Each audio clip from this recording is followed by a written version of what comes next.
Hi guys, welcome back to my channel. I am Valencia Chrissy, and if you're new on this channel, welcome. If you're a returning subscriber, thank you so much for your continued support.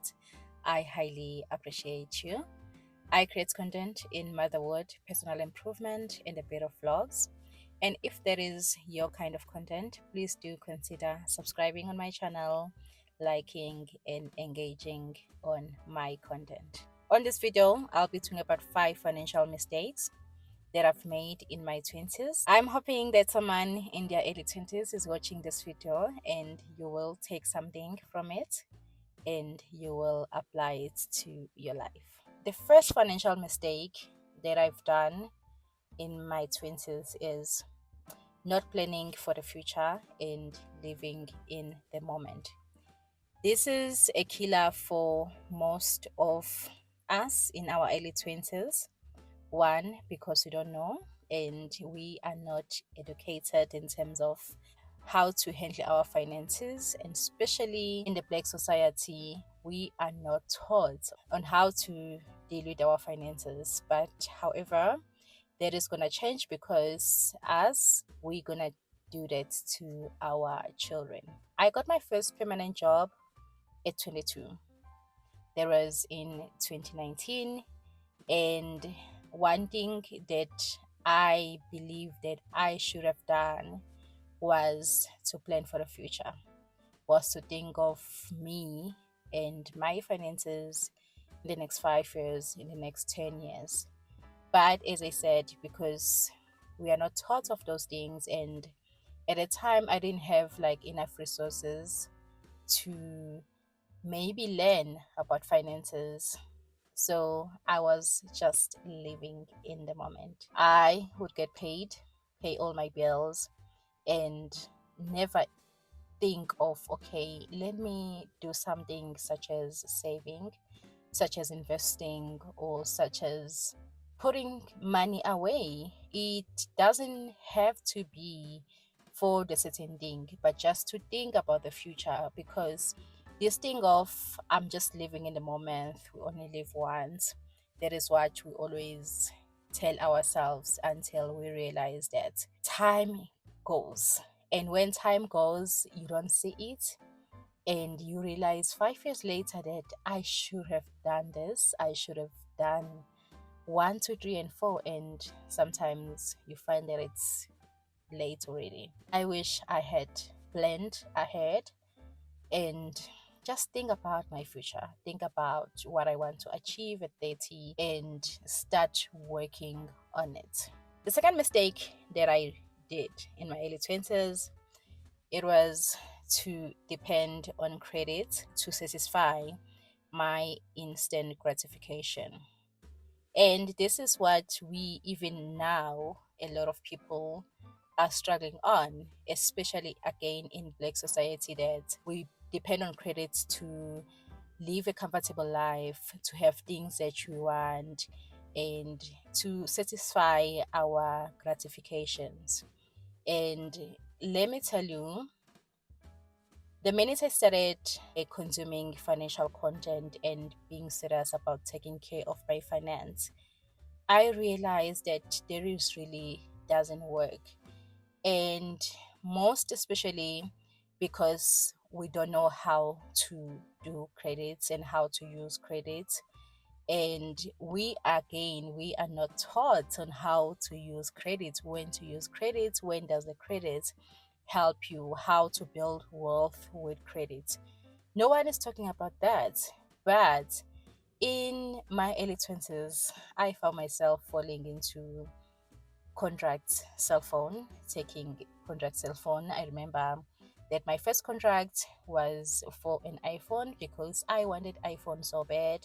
So I went to Cell C and I was like, I want a phone. To be honest, at the time I was not even working. I had just got into Joburg and I just wanted an iPhone. And when I went there, I was like, no, I'm self employed, because I was pushing a business that was not even making money at the time. And they gave me the contracts because my credit score was allowing me to get the contract. So I had my first cell phone My second cell phone, it was contract. And I had store cards. Guys, store cards, let me say, if you want to build your credit score, it's fine, but you need to know that, okay, how are you treating this store card? How are you dealing with this debt? Is it beneficiary for you? And in my case, it was not. I was just buying clothes for no reason. If I feel like I'm bored, I'll just go to Fashini and get something. If I feel like I'm bored, I'll go to Mr. Price and get something. And the next thing, it accumulates because now you find that you have like 4 store cards, 3 store cards that you don't even really need. And my older self now, I don't do that. I don't have any store card and I'm okay. And you know what it teaches me? It teaches me to be disciplined. It teaches me that if I don't have money for something, I do not go to the shop. If I'm not intending to buy something, I do not go to the shop. And now I plan, if okay, I see that, okay, I need a dress or I need clothes for my baby, then I can plan that, okay, by the end of the month I need to allocate money to buy things for my child. That is what I fell into. Store cards, credit card. At some point I had a credit card, and the reason why I had a credit card, I wanted to go home, and I went to the bank and they were like, you can qualify for the certain amount of money. And I was like, say no more. Took the credit card and I was able to travel home. To think about it, there was an instant gratification that costed me more than if maybe I had waited and I had saved for going home. It's those small things that you'll find yourself falling into, not realizing the impact that it's going to do in the future. At some point, I had an access facility just because Capitec approved me for the access facility. You know what I used it for? I was just swiping anytime I want to swipe until I was like, I'm done with this. Let me close it. So it's those things that we need to learn, and that I really feel like I made a mistake on. I'm not beating myself up. I've learned from those things and I want you to learn as well.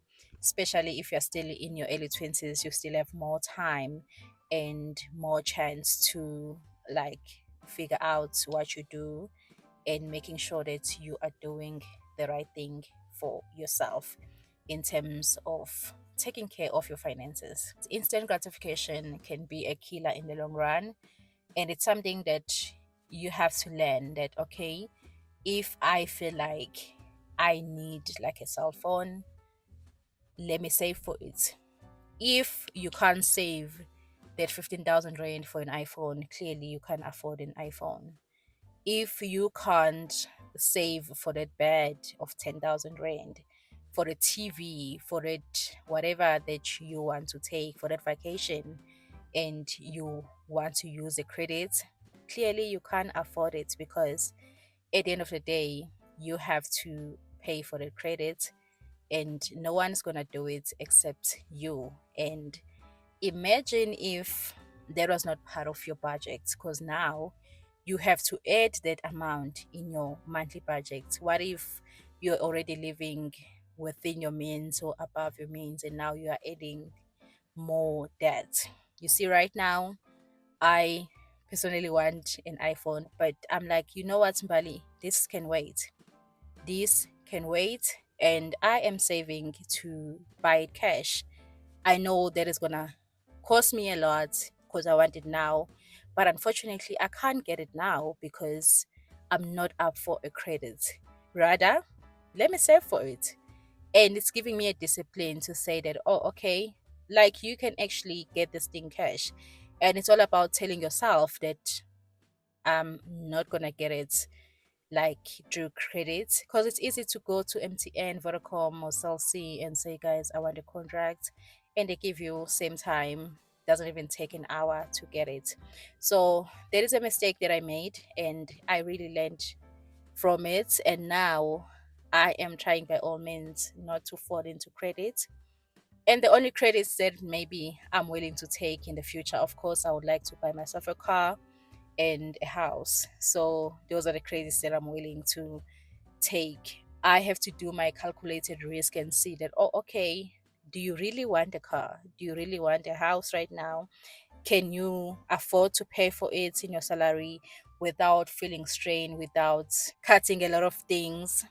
So those are the questions that I have to ask myself now. Back then, it was easy to just fall into that and to satisfy my gratifications. And it was amazing. I'm not gonna lie, because you know that you don't have to struggle, you don't have to wait, and you don't have to save a lot to get something. You can just get it. But after effect, it's something that I really do not wish for anyone, and I do not like.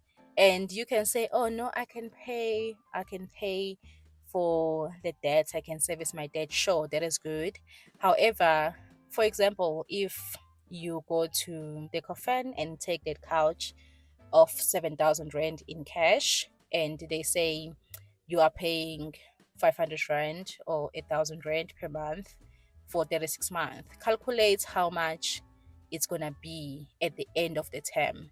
And you find that you were going to be able to buy three couches or two couches if you had bought it cash. But because you use a debt, you have to pay for it. And it costs you more than if you had waited, if you had saved to buy things cash. Number three is not starting saving early. Guys, I really wished I started saving, even if it was like the smallest amount, even if it's like 100 rand. I wished I started saving on my first job. When I got my first permanent job when I was 22, 23, I really wish I started saving, just saving, not saving with a goal, not saving with, oh, of course, I used to play stock fills, I used to save for whatever that I wanted to achieve in the short term. But I personally wish I had started saving and maybe investing early. Because imagine if I had started saving 500 Rand at a time, that is about 6, 7 years now. I would have maybe be able to pay half deposits of my first car. The thing is that you don't see those things at the time. You're like, oh my God, I don't have money to save. I can't save. I don't have means to save. And you realize that the 250 that you think you can't save, you find that you end up buying yourself a gin from Legit, or you just go to Chicken Licken and end up buying like takeaways. The thing about money is that you don't see, especially if you don't track your spendings, you realize that you can actually save. But because you are not budgeting, and maybe you are budgeting but you're not doing a proper budget, you end up spending that money recklessly and you don't realize that. And you find that you actually have that money to save each and every month, but because your mind is consumed acting in it, you can't save, you don't have enough money. Yeah, that's what happened. I really wished I started saving early, and I'm sure by now I would have like a lot of money, maybe in my investment or in my savings account. If you're in your early 20s, or you just started your first job, your internship or learnership or any sort of a job, start saving. It's gonna help you in the long run. It might not seem like an important thing right now, but in the long run, it's gonna help you. I always tell my younger friends that, when you're 20, you can actually save, that you put a good deposit of your first car at the age of 25, and you won't be paying a lot of money for installment, because you've already had like a good deposit. So it's things like that that I really wished I had done differently. Starting saving, or starting to be serious about your finances when you are in your late 20s, going to 30, it's so difficult, because you find that now you have more responsibilities, you have more things that you need to save for. You might be earning like a good amount of money, but your responsibility as well, that will be more higher. at a time. So the sooner the better. Number four, the mistake that I made was to be an emergency fund. I feel like I used to be very kind with money, and that costed me a lot.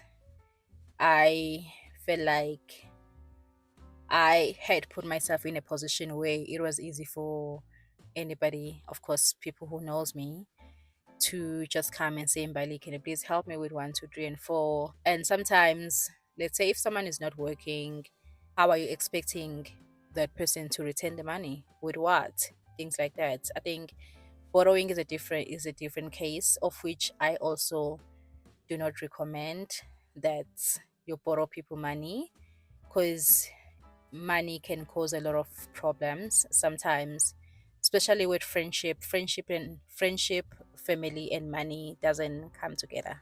I'm not saying that you shouldn't help people, but what I'm saying is you should help people knowing that even if you don't get that money back, you are okay. So even now, if someone asks for money from me, even if they are borrowing money, I give them money that I am willing to lose. Because what if it doesn't come back? So I feel like in my early 20's, I was an emergency fund. I was very kind with my money, and I wish I had done that differently. I wish I had set boundaries when it comes to that, when it comes to what I can afford, what I cannot afford, and how far can I assist. And being a firstborn daughter, you feel like you need to save everybody, especially your siblings.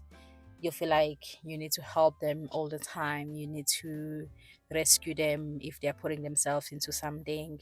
You need to just be that first call away, and because you really want to help, and it can be genuine, you just want to help, but at some point you also have to realize that it can cost you in the long run. Now I really have changed in terms of that, and I'm more stricter to how I use my money and to who I give my money to. And if I can't, I'll tell you that no, can I put you on my budgets next month? And if you can't wait, then it's fine. But I'm able now to say no, and to just say that no, that was not part of my plan. It's same as like things that come like randomly, that requires you to attend. It can be parties, it can be, you see those invitations, it's okay for you to say no. That is what I've learned. And back then I was not able to do that. If you call me today and you're like, oh no, by the way, you have a party tomorrow, we are contributing this certain amount of money, I'll say sure, and I'm doing it, and you find that I'm taking from the money that I could have saved, or maybe from the money that was allocated for something else. So now I do not play in that regard. If I don't have money, I don't have, and I don't feel bad about it. There's absolutely nothing wrong with not having money, even if you're working, because of course you allocate your money in certain things. And yeah, that is what has to be important with you. And what you put yourself into is very important financially. I am trying by all means not to put myself into situations and into things that will cost me when it comes to maybe maintaining them. So that is what I am doing now, and it's what I feel like I could have done it even in my early 20's. But of course, because I didn't know, and I just wanted to help, I wanted to be the good girl, the girl that can help, a girl that can show up, a girl that can be like a that can show a helping hand. Yeah, but now I've realized that there is really not necessary, and it was not necessary even at the time. The last thing is to focus less on building extra income. To be honest, guys, especially us who are doing 9 to 5, sometimes one income is not enough. And this is what I've realized is that when they give you a pay, that pay is for you. Like it is for you to satisfy your needs. For example, if you're earning 25,000 rand, what are you gonna do in the 25,000 rand? Of course, you're gonna do a budget. and you're gonna pay for your car, for your rent, for your food, and for your other things.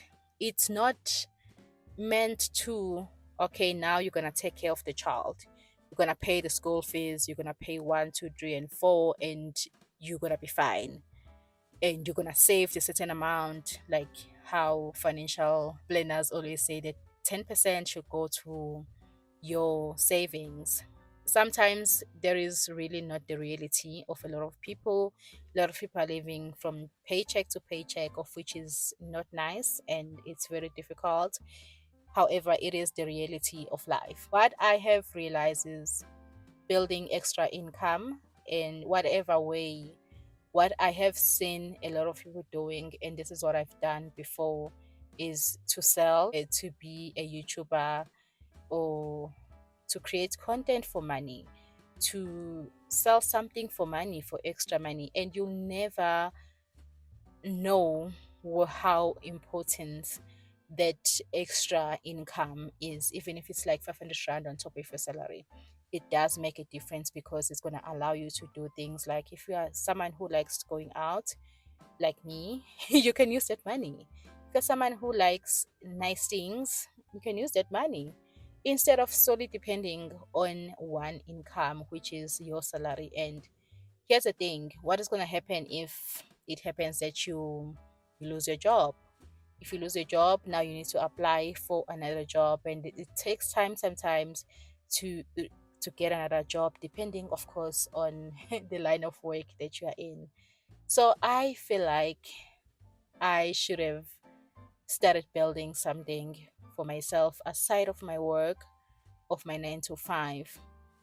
I should have built something, and maybe by now that could have grown into something bigger and into a real side hustle, or even the main job that I'm doing. So I feel like that is very important, and this is something I always share with especially people in varsity, that you don't know how the world is going to be for you after varsity. The nice thing about creating something for yourself early and when you're younger is that you give it time to grow, and of course you have less responsibilities, so you are able to focus on it until it grows into something bigger.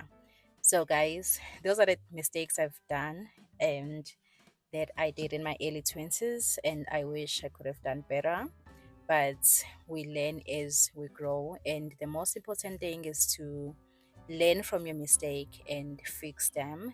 And that is what I am doing now, because I want to be a better person in my 30s and to be okay in terms of my financial goals. The nice thing about creating something in your early 20s, can be a small business, it can be sort of extra income, is that you have time for it to grow and you have less responsibilities, so you'll be able to focus on it until it grows. Unlike if you're in your late 20s, not that when you're older you can't create something for yourself, but it is more difficult because you are now focusing on, this thing has to make me money, or I need this thing to work. And sometimes if it doesn't work, now you have to rearrange the whole plan and do other things. But if you are still in your early 20s and you just got your first job and you start creating something as a side hustle or as a small business for yourself, you are giving it a chance. You'll be able to give it a chance for it to grow, and because you have more time to invest in this thing. So I really wished I started something in my early 20s and focus on it and give it time to grow. I believe that by now it would be somewhere else, or maybe I'll be driving in that thing. So, guys, those are the mistakes that I have done in my early 20s, and I do believe that if you are watching this video in whatever age that you are, you know that there is absolutely no time frame for anything. I believe that you can achieve anything at any time, and it's just that in your early 20s, that is where you have more chances to thrive in whatever that you are trying to build, because you have more time and you're not afraid to fail. You're not afraid to start over and over, because I believe that that is what your 20s are for. They are for you to venture into things, try this thing and leave it if it doesn't work, and try something else without feeling a pinch of, okay, time is moving, time is going. I need to build something for myself, I need to build something for my family, for my future. You still have time. I hope you guys enjoyed this video. If you did, please do like, subscribe, and share this video with your friends. We are on the road to 1000 subscribers, and I believe that we're gonna reach that. I will see you on my next video. Bye for now.